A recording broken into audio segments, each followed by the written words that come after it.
Hello everyone, कैसे हो आप सब। उम्मीद है सब अच्छे होंगे।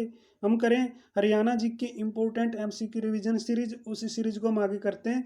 तो आज की सीरीज के अंदर भी हमने अति महत्वपूर्ण प्रश्न सिलेक्ट किए हैं। लास्ट तक सेशन में बने रहना, काफ़ी मज़ेदार सेशन है। तो जिन्होंने पिछले सेशन नहीं देखें जरूर देखें। अगर आप फर्स्ट टाइम चैनल पर आए तो चैनल को भी जरूर सब्सक्राइब करें। तो बिना देरी के हम आज का सेशन शुरू करते हैं। फर्स्ट प्रश्न आता है आज के सेशन का, अति महत्वपूर्ण प्रश्न है।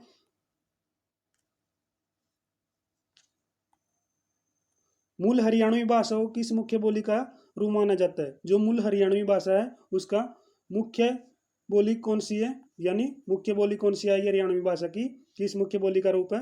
कोरवी बोली का। ये आपने याद करना है। मूल हरियाणवी भाषा किस मुख्य बोली का रूप मानी जाती है, कोरवी बोली का रूप मानी जाती है। एक इसका सही जवाब हो जाएगा। नेक्स्ट प्रश्न आता है आपकी स्क्रीन पर। इमलोटा भिवानी जिले में फाल्गुन मास में किस देवता का भारी मेला लगता है। श्री हनुमान का। इमलोटा कौन से स्थान पर है, भिवानी जिले में। पूछ लेंगे आपसे, भिवानी जिले में किस देवता का मेला बढ़ता है। श्री हनुमान का। श्री हनुमान का मेला लगेगा भिवानी जिले के अंदर। तो ये कब लगता है, फाल्गुन मास में। ये आपने याद करना है, ये पूछा जा सकता है। भिवानी जिले में श्री हनुमान जी का मेला कब लगता है, फाल्गुन मास में लगता है। कौन से स्थान पर लगता है, इमलोटा नामक स्थान पर, जो भिवानी जिले के अंदर है। नेक्स्ट प्रश्न आता है, पंडित रामकृष्ण व्यास किस क्षेत्र से संबंध रखते हैं। पंडित रामकृष्ण व्यास किस क्षेत्र से संबंध रखेंगे। हरियाणवी हस्तकला, हरियाणवी नृत्य, या हरियाणवी कला, या हरियाणवी स्वांग। तो हरियाणवी स्वांग हमारा सही जवाब हो जाएगा, क्योंकि ये जो हमारी हरियाणा जी की सीरीज है, इस सीरीज में आपको आंसर पहले से टिक मिलेंगे। तो नेक्स्ट प्रश्न है आपकी स्क्रीन पर। शासक तैमूर ने हरियाणा के कौन से शहर पर हमला किया। शासक तैमूर ने हरियाणा के कौन से शहर पर हमला बोला था। फतेहाबाद, सिरसा, हिसार, अप्रयोगित सभी, यानी तीनों जिलों पर हमला किया था शासक तैमूर ने। तो ये इंपॉर्टेंट प्रश्न है। तो हम शासक तैमूर पर थोड़ी बात करते हैं। शासक तैमूर हरियाणा में कब आया था। तुगलक वंश के तुरंत बाद। तुगलक वंश के तुरंत बाद हरियाणा में कौन आता है, तैमूर लंग आता है भाई। हरियाणा में कौन आता है, तैमूर लंग। तैमूर लंग ने हरियाणा के तीनों जिलों पर हमला किया। तो ये कब आया था, 1398 में। 1398 में ये हरियाणा में आता है।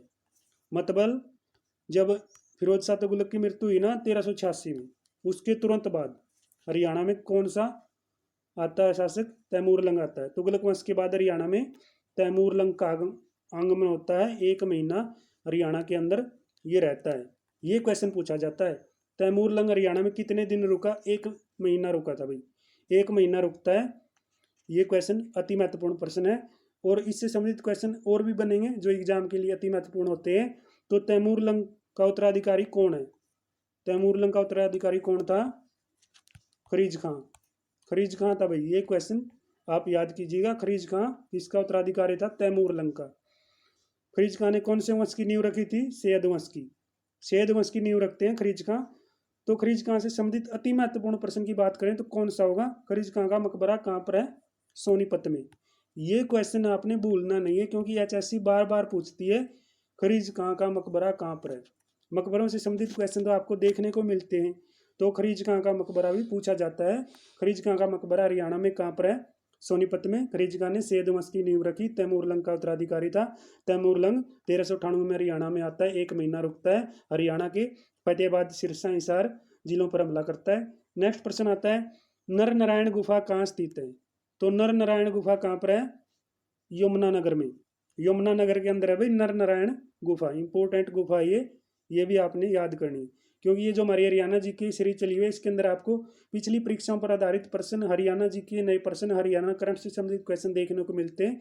तो आप फर्स्ट टाइम चैनल पर आए तो चैनल को जरूर सब्सक्राइब करें, सामने बेल आइकन बटन को प्रेस कर दें, ताकि आने वाली नेक्स्ट वीडियो आपको आसानी से मिल सके। तो आज का नेक्स्ट प्रश्न है, हरियाणा से प्रकट कुषाण कालीन मूर्तियों का मुख्य केंद्र है। सीधा सा प्रश्न पूछा है, हरियाणा में कुषाण कालीन मूर्तियां कहाँ पर मिलती हैं। हरियाणा के अंदर कहाँ पर मिलेंगी कुषाण कालीन मूर्तियां, रोहतक में। रोहतक में मिलती हैं भाई कुषाण कालीन मूर्तियां। इंपॉर्टेंट प्रश्न है। तो मैं आपसे कमेंट बॉक्स में पूछता हूँ, मौर्य कालीन मूर्तियां हरियाणा में कहाँ पर मिली हैं। मौर्य कालीन मूर्तियां हरियाणा में कहाँ पर मिली हैं। जैसे कुषाण कालीन तो पूछ ही लिया, कुषाण कालीन मूर्तियां रोहतक में मिलती हैं, पता चल गया। तो मौर्य कालीन मूर्तियां हरियाणा में कहाँ पर मिली है, इसका जवाब आपने कमेंट बॉक्स के अंदर देना है। ये क्वेश्चन भी कई बार पूछा गया है और आपसे पूछ सकते हैं ये प्रश्न। नेक्स्ट प्रश्न है, किस क्षेत्र में जाटुआ नामक राजपूत के नेतृत्व में सितंबर 1192 के समय गौरी की सेना के साथ भयंकर युद्ध हुआ।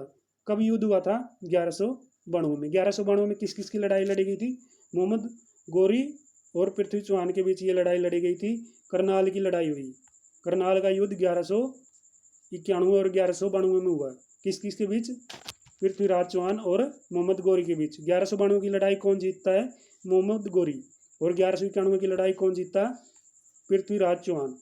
पृथ्वीराज चौहान जीतता है और मोहम्मद गोरी है जो सेकंड लड़ाई जीतता है। 1192 वाली, 1191 वाली पृथ्वीराज चौहान ने सेकंड लड़ाई में पृथ्वीराज चौहान की हार हो जाती है, गोरी जीत जाता है। तो ये लड़ाई कहाँ पर हुई थी? आंसी में हुई थी। नेक्स्ट प्रश्न है, हरियाणा में 2011 जनगणना के अनुसार जनसंख्या कितना प्रतिशत ग्रामीण है? हरियाणा की जब 2011 की जनगणना हुई तो उसके अनुसार हरियाणा में कितने प्रतिशत जनसंख्या गाँव में निवास करती है? 65.12% जो जनसंख्या वो गाँव में निवास करती है, ग्रामीण इलाकों में निवास करती है। कितने प्रतिशत जनसंख्या? 2011 जनगणना के अनुसार 65.12%। नेक्स्ट प्रश्न है, रचना से संबंधित। रचना से संबंधित क्वेश्चन भी कई बार देखने को मिलता है। रूपचंद शतक के लेखक कौन है? तो रूपचंद शतक के लेखक कौन आएंगे? रूपचंद पांडे। तो रूपचंद पांडे, देखो भाई क्वेश्चन में ये अनुस्वर छिपा, रूपचंद पांडे। रूपचंद पांडे रूपचंद शतक लिखने वाले लेखक हैं। रूपचंद शतक किसने लिखी? रूपचंद पांडे ने। नेक्स्ट प्रश्न है, वेद लेखराम विख्यात रहे हैं। तो वेद लेखराम किसके लिए प्रसिद्ध रहे हैं? बम बनाने हेतु वेद लेखराम को जाना जाता है। बम बनाने हेतु कौन प्रसिद्ध है? वेद लेखराम। ये क्वेश्चन भी एग्जाम में देखने को मिला है। तो आज का सेशन आपको कैसा लगा कमेंट बॉक्स में आप जरूर बताइएगा। नेक्स्ट सेशन पाने के लिए अभी तक आपने चैनल को सब्सक्राइब नहीं किया तो चैनल को सब्सक्राइब करें, सामने वाला बेल आइकन बटन को प्रेस कर दें ताकि आगामी सेशन आपको आसानी से मिल सके।